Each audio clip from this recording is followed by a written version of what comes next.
ഇത് സ്പൈജിൻ്റെ 20,000 mAh ഒരു power ബാങ്കാണ്. 2,500 റുപ്പീസോളം ആമസോണിൽ വിലയുണ്ട്.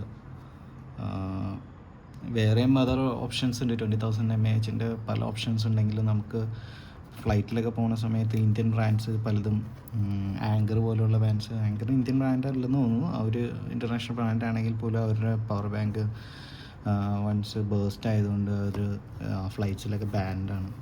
അപ്പോൾ സേഫായിട്ട് ഇൻ്റർനാഷണൽ ട്രാവലിനൊക്കെ പറ്റിയ ഒരു പവർ ബാങ്ക് നോക്കുമ്പോൾ സ്പൈജൻ ഒരു ഇൻ്റർനാഷണൽ ബ്രാൻഡാണ്. സേഫാണ് നമുക്ക് കൊണ്ടുനടക്കാനായിട്ട്. അപ്പോൾ അങ്ങനെ നോക്കുന്നവർക്ക് പറ്റിയൊരു പവർ ബാങ്കാണ് 20,000 mAh. പിന്നെ 30 വാട്ട്സ് ഫാസ്റ്റ് ചാർജിങ് ഉണ്ട് ഈ പവർ ബാങ്കിനകത്ത്. അപ്പോൾ നിങ്ങൾക്ക് ഐഫോണൊക്കെ ചാർജ് ചെയ്യുകയാണെങ്കിൽ അവർ പറയുന്നതനുസരിച്ച് 30 മിനിറ്റ്സിന് അണ്ടറിൽ 60% നമുക്ക് ചാർജ് ചെയ്യാൻ പറ്റും. ഐഫോൺ 17 ഒക്കെ ആണെങ്കിൽ അതാണ് എൻ്റെ ഒരു പ്ലസ് പോയിൻ്റായിട്ട് കാണാൻ പറ്റുന്ന ഒരു കാര്യം. പിന്നെ ഇവരിവിടെ മാക്സിമം പവർ കപ്പാസിറ്റി ഒക്കെ പറഞ്ഞിട്ടുണ്ട്. ഇതിൽ USB-C വരുന്നുണ്ട്, USB-A ഉണ്ട്. ടൈപ്പ് സി വെച്ച് ചാർജ് ചെയ്യുമ്പോഴാണ് നമുക്ക് 30 വാട്ട്സിൽ ചാർജ് ചെയ്യാൻ പറ്റുന്നത്. USB-A വെച്ച് ചാർജ് ചെയ്യുകയാണെങ്കിൽ നമുക്ക് കിട്ടുന്ന മാക്സിമം പവർ ഔട്ട്പുട്ട് 22.5 വാട്ട്സ് ആണ്. ഈ USB-C വെച്ചിട്ട് നമുക്ക് ഇതിന് ഫാസ്റ്റ് ചാർജ്, ഈ പവർ ബാങ്കിനെ തന്നെ ഫാസ്റ്റ് ചാർജ് ചെയ്യാൻ പറ്റും. അപ്പോൾ നമുക്കൊന്ന് അൺബോക്സ് ചെയ്ത് നോക്കാം. നല്ല പാക്കിങ്ങിലാണ് വരുന്നത്, അത്യാവശ്യം നല്ല സീൽഡായിട്ടാണ് വരുന്നത്. എനിക്കിതിന് മുന്നേ ഒരു ഷയോമിയുടെ ഒരു 20,000 mAh ഒരു പവർ ബാങ്ക് ഉണ്ടായിരുന്നു. അപ്പോൾ ആ പവർ ബാങ്ക് വളരെ മോശം പവർ ബാങ്ക് ആയിട്ടാണ് ഞാൻ പറയുള്ളൂ. ആരെയും റെക്കമെൻഡ് ചെയ്യില്ല പവർ ബാങ്ക്. അതിൻ്റെ മെയിൻ കൺസേൺ എന്ന് പറഞ്ഞു കഴിഞ്ഞാൽ ഒരു ഹെയർ ലൈൻ സ്ക്രാച്ച് പോലും വീണ് കഴിഞ്ഞ് കഴിഞ്ഞാൽ, ഇപ്പോൾ നമ്മൾ നോർമൽ യൂസിൽ ഒരു വെയർ ആൻഡ് ടയർ വന്നാൽ പോലും അവരതിൻ്റെ വാറൻറ്റി റിജക്റ്റ് ചെയ്യും. അപ്പോൾ ഞങ്ങളുടെ ഇന്ന് ഒരു സ്ക്രാച്ച് വീണിരുന്നു. സാധാരണ നോർമൽ യൂസിൽ വരുന്ന സ്ക്രാച്ച് മാത്രമേ അതിന് ഉണ്ടായിരുന്നുള്ളൂ. പക്ഷെ എന്നിട്ട് പോലും അവരതിൻ്റെ വാറൻറ്റി റിജക്റ്റ് ചെയ്തു. നമ്മൾ പലതവണ പല സർവീസ് സെൻറ്ററിൽ കൊണ്ടുപോയി കാണിച്ചു. കൊച്ചിയിൽ കൊണ്ടുപോയി, പിന്നെ നമ്മുടെ വീടിന് അടുത്തുള്ള ഷവമയുടെ ഓതറൈസ്ഡ് സർവീസ് സെൻറ്ററിൽ കൊണ്ടുപോയെങ്കിലും അവരത് റിജക്റ്റ് ചെയ്യുകയാണ് ചെയ്തത്.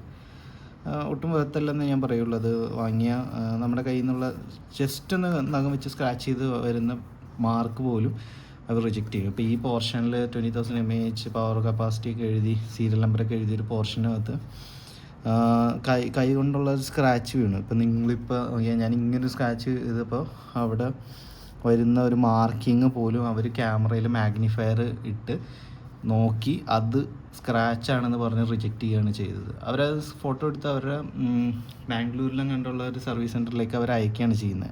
അവർ അപ്രൂവ് ചെയ്താൽ മാത്രമാണ് നമുക്ക് ഷാമിക്ക് സർവീസ് കിട്ടുള്ളൂ. എന്നിട്ട് അവർ റിജക്റ്റ് ചെയ്ത് നമുക്ക് ഒരു ലെറ്ററൊക്കെ എഴുതി തരും. നമുക്കത് കണ്ട് നോക്കി ആശ്വസിച്ച് ഇരിക്കാം. അല്ലാതെ അവരുടെ സർവീസൊന്നും കിട്ടാൻ പോകുന്നില്ല. അപ്പോൾ സ്പൈജിൻ്റെ കാര്യത്തിൽ എങ്ങനെയാണെന്ന് എനിക്കറിയില്ല. സ്പൈജിന് പണ്ട് ഞാനൊരു ഒരു അഡാപ്റ്റർ വാങ്ങിച്ചപ്പോൾ എനിക്കൊരു വാറൻറ്റി ഇഷ്യൂ വന്നിരുന്നത്. പവർ ചാർജ് ആവുന്നുണ്ടായിരുന്നില്ല. അന്ന് അവർ കുറച്ച് കമ്പൽസമാണ് അവരുടെ മെത്തേഡും. കാരണം നമ്മൾ ആദ്യം ഒരു മെയിൽ അയക്കണം, മെയിൽ അയച്ച് അവർ റെസ്പോണ്ട് ചെയ്യും. അത് കഴിഞ്ഞൊരു വീഡിയോ എടുത്ത് അവർക്ക് അയച്ചു കൊടുക്കണം പ്രോബ്ലം എന്താണെന്നുള്ളത്. അത് ഒരു 3-4 മെയിൽ കഴിഞ്ഞ് കഴിഞ്ഞപ്പോൾ പിന്നെ ഞാൻ ഫോളോ അപ്പ് ചെയ്യാൻ പോയില്ല, എനിക്ക് ടൈം കിട്ടിയില്ല. വാറൻറ്റി ഞാൻ എടുത്തില്ല.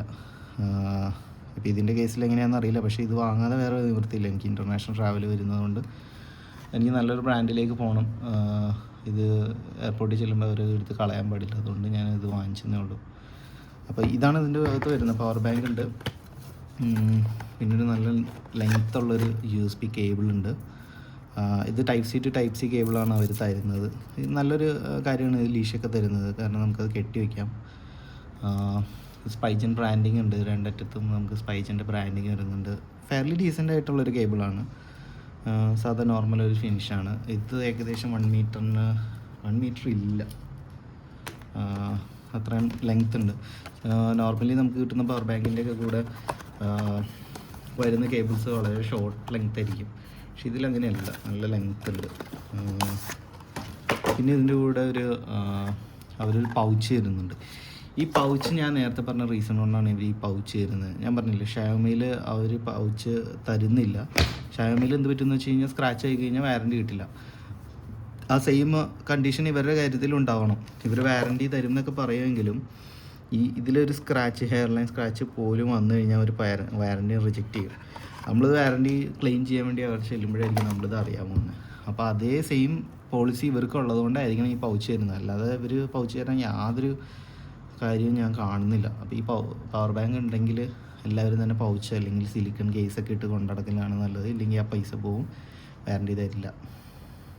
അപ്പോൾ ഇതിൽ നോക്കുകയാണെങ്കിൽ 2 ടൈപ്പ് സി പോർട്ട് ഉണ്ട്, അതിൻ്റെ ഒരു അഡ്വാൻറ്റേജാണ്. പിന്നെ ഒരു USB-A പോർട്ട് ഉണ്ട്, പവർ ബട്ടൺ ഉണ്ട്. അപ്പോൾ ഫുള്ളി ചാർജ്ഡാണ്. അതൊക്കെയാണ് അതിൻ്റെ ഫീച്ചറായിട്ട് വരുന്നത്. വേറെ പ്രത്യേകിച്ച് പറയാനായിട്ടൊന്നുമില്ല. ഇതിലവർ കുറേ ഫീച്ചേഴ്സൊക്കെ എഴുതിയിട്ടുണ്ട്. എൻഡ് ഓഫ് ദ ഡേ നമുക്ക് ചാർജ് ചെയ്താൽ മതി. ഓവർ ഹീറ്റ് പ്രൊട്ടക്ഷൻ ഉണ്ട്, ഇൻ്റലിജൻറ്റ് സേഫ്റ്റി, 12 months ലിമിറ്റഡ് വാറൻറ്റിയാണ് തരുന്നത്. ഈ ലിമിറ്റഡ് വാറൻറ്റി ശരിക്കും വായിച്ചു നോക്കണം. കാരണം അതിനകത്ത് ഈ പറഞ്ഞ സ്ക്രാച്ചസ് വീണ് കഴിഞ്ഞാൽ വാറൻറ്റി കിട്ടില്ല എന്നൊക്കെ ആയിരിക്കും അവർ എഴുതി വെച്ചിട്ടുണ്ടാവുക. പിന്നെ അതിൻ്റെ കപ്പാസിറ്റി എന്ന് പറഞ്ഞാൽ 74 Wh. സെല്ല് 10,000 mAh 2 സെല്ലുകളാണ് അതിൻ്റെ അകത്ത് വരുന്നത്.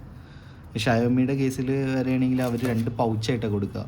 അപ്പോൾ അവർക്ക് പാരലലിയാണ് അവർ ചാർജ് ചെയ്യുന്നത്, 2 പൗച്ച്. അതുകൊണ്ടാണ് അവർക്ക് ഫാസ്റ്റ് ചാർജിങ് ചെയ്യാൻ പറ്റുന്നത്. ഇതിലെങ്ങനെയാണ് ഇതിൻ്റെ കൺസ്ട്രക്ഷൻ എന്ന് അവർ പറഞ്ഞിട്ടില്ല ഇവിടെ. സിമിലർ കൈൻഡ് ഓഫ് ആർക്കിടെക്ചർ തന്നെയായിരിക്കും ഇതിനും വരാൻ പോകുന്നത്. ബാറ്ററിയുടെ വോൾട്ടേജ് തന്നെ 7.4 വോൾട്ടാണ് ബാറ്ററി വോൾട്ടേജ് വരുന്നത്. പിന്നെ ലിഥിയം കെമിസ്ട്രി തന്നെയായിരിക്കും ഇവരും യൂസ് ചെയ്യുന്നത്. പിന്നെ ഇതൊരു PD ചാർജിങ് ആയതുകൊണ്ട് തന്നെ പവർ പല വോൾട്ടേജിലും കറണ്ട് ലെവൽസിലും തന്നെ ചാർജ് ചെയ്യാനുള്ള കേപ്പബിലിറ്റി ഇവർ പറയുന്നുണ്ട്.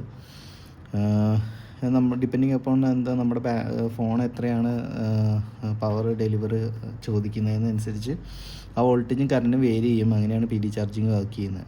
മാക്സിമം നമുക്ക് കിട്ടാൻ പോകുന്നത് 30 watts ആണ് മാക്സിമം പവർ ഡെലിവറി കിട്ടാൻ പോകുന്നത്. അത് USB-C ചാർജിങ് യൂസ് ചെയ്ത് കഴിഞ്ഞാൽ മാത്രമാണ്, USB-C പോർട്ട് യൂസ് ചെയ്താൽ മാത്രമാണ് പവർ ഡെലിവറി കിട്ടുന്നത്. USB-A യൂസ് ചെയ്യുകയാണെങ്കിൽ നമുക്ക് 22.5 watts നമുക്ക് ചാർജ് ചെയ്യാൻ പറ്റും. അത്രയൊക്കെ ഉള്ളൂ ഇതിനകത്ത് പറയാൻ. പിന്നെ ഇതിൻ്റെ ഫിനിഷ് മെറ്റാലിക്കാണ്. ഈ എൻഡുകൾ പ്ലാസ്റ്റിക്കാണ്, ഈ 2 എൻഡും പ്ലാസ്റ്റിക്കാണ്. ഈ ചുറ്റുമുള്ള ഏരിയ മൊത്തം മെറ്റാലിക്കാണ് വരുന്നത്. നല്ലൊരു ക്വാളിറ്റി ഉണ്ട്. ഷവോമിയുടെ പവർ ബാങ്ക് പിടിക്കുന്ന അതേ ക്വാളിറ്റി ഉണ്ട്. പക്ഷേ ഷവോമി മെറ്റാലിക് അല്ല, പ്ലാസ്റ്റിക്കാണ്. അത്ര വ്യത്യാസമുള്ളൂ. അതേ സെയിം ഡയമെൻഷൻ തന്നെയാണ് ഇതിന് വരുന്നത്. 20,000 mAh ആമസോണിൽ വിൽക്കുന്ന ഷവോമിയുടെ അതേ പവർ ബാങ്കിൻ്റെ അതേ ഡയമെൻഷനും ഏകദേശം അതേ വെയിറ്റ് തന്നെയാണ് ഇതിന് വരുന്നത്. ആകെ ഡിഫറൻസ് എന്ന് പറഞ്ഞാൽ ഇവിടെ ഒരു ലോഗോ ഉണ്ട് ഷവോമിയുടെ. പിന്നെ അതിൽ ആകെ ഒരു USB പോർട്ടുള്ളൂ എന്നാണ് എൻ്റെ വിശ്വാസം. USB-C പോർട്ടുള്ളൂ എന്നാണ് എൻ്റെ വിശ്വാസം. റെസ്റ്റ് എല്ലാം സെയിം തന്നെയാണ്. വേറെ ഇനിയിപ്പോൾ ഉപയോഗിച്ച് നോക്കി ലോങ് ടേമിൽ നോക്കണം എങ്ങനെയുണ്ട് പെർഫോമൻസ് എന്നുള്ളത്. വലിയ ഡിഫറൻസ് ഉണ്ടാവാൻ സാധ്യതയില്ല. ഷവോമി ഒരു ഇൻ്റർനാഷണൽ ബ്രാൻഡാണ്, വെൽ റിപ്യൂട്ടഡ് ആയതുകൊണ്ട് തന്നെ വലിയ പ്രശ്നങ്ങളൊന്നും വരാൻ സാധ്യതയില്ല. ഓക്കെ.